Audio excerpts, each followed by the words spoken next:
Joining me now is celebrity and royal commentator Kinsey Schofield. Kinsey, good to see you. The fallout from Sarah Ferguson's email praising Jeffrey Epstein continues. The Duchess of York has been forced to resign from yet another charity, of course, after being dropped from a string of others. What more can you tell us?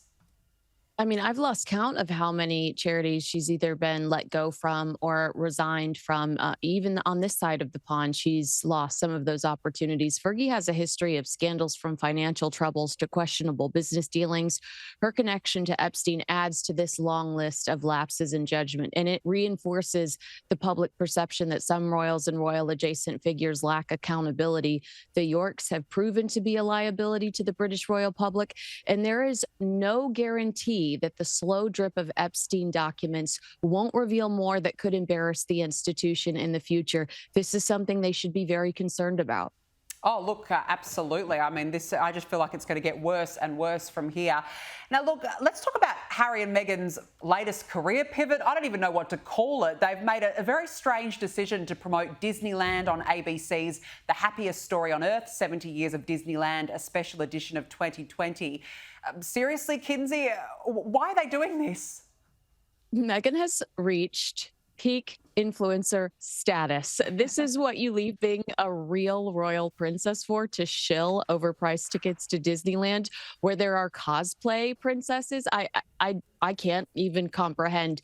She's become a glorified spokesperson for Mouse House, but unfortunately for her, it happened in the midst of a chaotic few weeks for ABC and Disney, who were caught up in the Jimmy Kimmel drama. But in all seriousness, the strategy here seems to be gaslighting and trying to distract from making the end of Queen Elizabeth's life a living hell. Otherwise, I really, truly don't understand what they're doing. No, look, neither. I don't know why they're even bothering, because everything that they're trying to do, they seem to be failing at. I wish they would just go away and leave all of us alone. Now, let's talk about Harry Potter actress Emma Watson, who, of course, famously played Hermione Granger. She's opened up about her feud with author J.K. Rowling. Here is what she said. I just don't know what else to do other than hold these two seemingly incompatible things together at the same time. I can love her. I can know she loved me. I can be grateful to her. I can know the things that she said are true. And there can be this whole other thing. And my job feels like to just hold all of it. Kinsey, this feud started over J.K. Rowling's position on trans people. What do you make of these comments now by Emma Watson?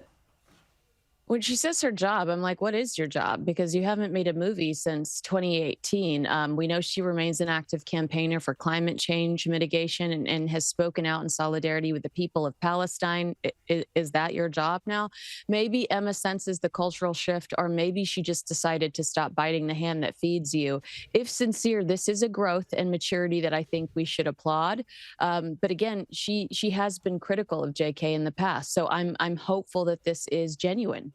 Yeah, well, time will tell. Let's see what happens. Now, Kinsey, accused killer Luigi Mangione has accused Donald Trump of preventing him from having a fair trial. Why is that?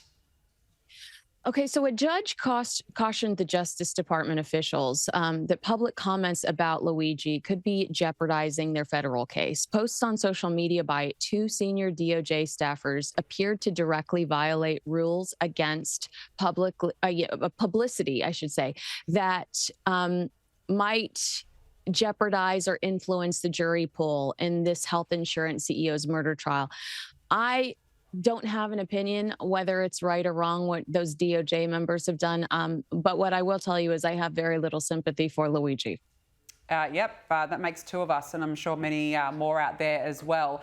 Now to revelations that two individuals are doing all they can to make money off Charlie Kirk's death by filing trademarks featuring the late Conservative's name. Kinsey, do we have any idea who these people are? We do. I mean, this feels gross, right? Radar Online reports that Terrence Malone filed documents to obtain the trademark for the phrase Charlie Kirk's Life Matters for clothing. And a second application was filed by a woman named Jasmine Wong. That application asked for the right to use Charlie's name to make everything from dresses to pajamas, even kids' clothes, like for babies. Sources close to Charlie's camp are obviously disgusted by the attempted exploitation. There is no connection between between these individuals and the Kirk family. But thankfully, Charlie's estate would have to agree for his name and likeness to be used. But it just kind of disappoints you in the world, doesn't it? There's something really, really wrong about this, that people are trying to capitalise over someone's death. I just think it's just absolutely appalling, really, that there's people out there like this. But Kinsey, actress Jessica Chastain has slammed Apple after it delayed the release of her Apple TV Plus thriller series, The Savant, in the wake of Charlie Kirk's assassination. Why the delay, Kinsey, and what has she had to say about it? Yeah, so she is speaking out against this, which is odd to, again, biting the hand that feeds you. Chastain said that she and Apple are not aligned on pausing The Savant, arguing that the show's themes about violence and extremism are more relevant now than ever. Now, Apple hasn't announced a new premiere date yet, but maybe they know something that she doesn't. Perhaps audiences weren't impressed and they want to go back and edit it. Or perhaps there were threats made and they thought it's better if we hold on to this for a little while and allow things to cool down. I think she might have spoken out a little too soon here. Yeah, look, I think so too. I really would have bit her tongue if I were her, because you don't want to put the networks offside, that's for sure. Kinsey Schofield, nice to catch up with you. Thank you so much for joining me on the show this evening.